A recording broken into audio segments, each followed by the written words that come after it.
Dylan Gabriel's the quarterback, 400 yards, 4 touchdowns. Now, Jeff Sims is the quarterback at Tech.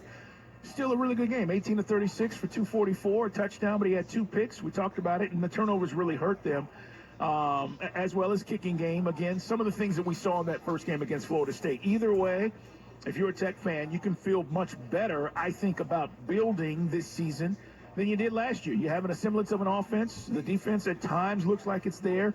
But they're building, and we said that about Jeff Collins. I'll take the Florida State win. This was a legitimate opponent that will be, at the end of the season, if they're undefeated, talking about how they should be in the college football playoff. Meanwhile, you mentioned Miami. Just want to give you an update on some of the things that happened over the weekend. Mike, they beat Louisville. Miami with De'Aaron King.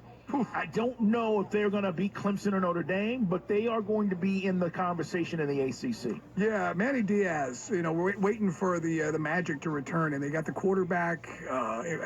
They've got some weapons, and they've got some guys. Again, Miami's got the turnover chain, the swagger, the attitude, all that stuff. But now they got a guy they really trust, a quarterback, which I think even the most diehard Miami fan would say that hadn't been the case necessarily the last 3 or 4 years. So that's tough. I mean, Louisville, again, that's another ranked team. They went up there. Now, again, not like I've been up there. I've seen Florida State get smoked up there. That could be an intimidating environment, obviously not with the restrictions on attendance, but Miami's legit. And it would be great because it's better for everybody else if Virginia Tech, Miami, FSU ain't going to get anywhere anytime soon, North Carolina with Mac Brown. So you can actually give us a competitive ACC championship game for once. Raging Cajuns win in overtime against Georgia State, guys. Georgia State 0-1 in the Sun Belt. 34-31 final score. I'm sorry to yell at you while you're saying that. I was watching that game. I was mentioning at that cigar bar down, and I was in Swinging Noonan on Saturday. And Georgia State was up, and then all of a sudden the Cajuns decided to kick it into gear, and then their athletes started making some plays. It's a shame because Georgia State had a chance to maybe deliver the knockout punch by the third quarter. They couldn't do it. All right. Kirby has said that it looks like that quarterback, JT Daniels, is going to get cleared, Mike. Okay. But he's still not announced who will start against Arkansas. When I say Daniels being cleared, meaning he'll be cleared before Saturday, which means, guys, he could be the guy that ends up starting for the Dogs, which is what I think is going to happen, Mike. Yeah, I think that's going to be the guy. LSU's going to go with Brennan. A lot of people thought Brennan was going to be the guy that would take over for Joey Burrow. Mac Jones, a lot of folks out there, they'd have some competition. Again, you might see the backups as well throughout the season, but Alabama's going to go with Mac Jones as well. I mentioned Florida State getting ready for Miami. Mike Norvell tested positive for COVID-19, so he will not be making the trip with the Seminoles crawl down to play the Miami Hurricanes. Okay, so he's got, I guess, the assistant? Yeah. Okay. Yeah. So they maybe better Norville not be associated with this game in any way, shape, or form. The Big 12 not looking so good. Oklahoma State has to grind it out against Tulsa, 16-7. I'm a man. I'm 50. Whatever.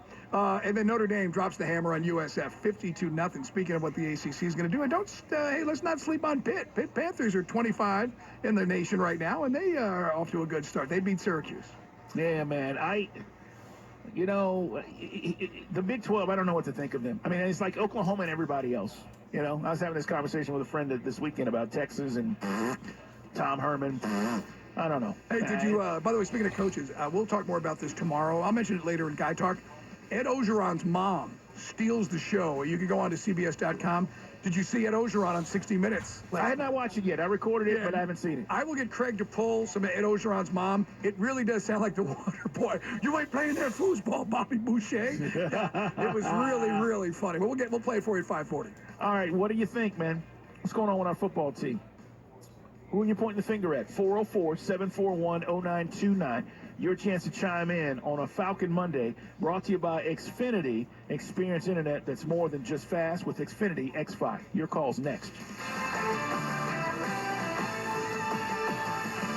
This is Jim Rome with a CBS Sports Minute. Buried underneath 14 NFL games in an Anthony Davis step-back stone-cold walk-off 3-ball was Bryson DeChambeau absolutely throttling the 120th United States Open Championship. He didn't just win the U.S. Open and his first career major yesterday. He was vindicated. The guy who went into the lab and the gym and the protein shake factory came out 30 pounds heavier, 30 yards longer, and he just shoved 6,000 calories of I told you so right right down Golf's throat. I'm not sure what's more impressive, his 6-shot slaughter victory at the U.S. Open yesterday, or the fact that he executed a plan that nobody thought was possible and that nobody thought would work even if he could do it. And then when it was done, he slammed a big glass of chocolate milk and told everybody, I'm not done, I'm only getting started. I'm Jim Rome.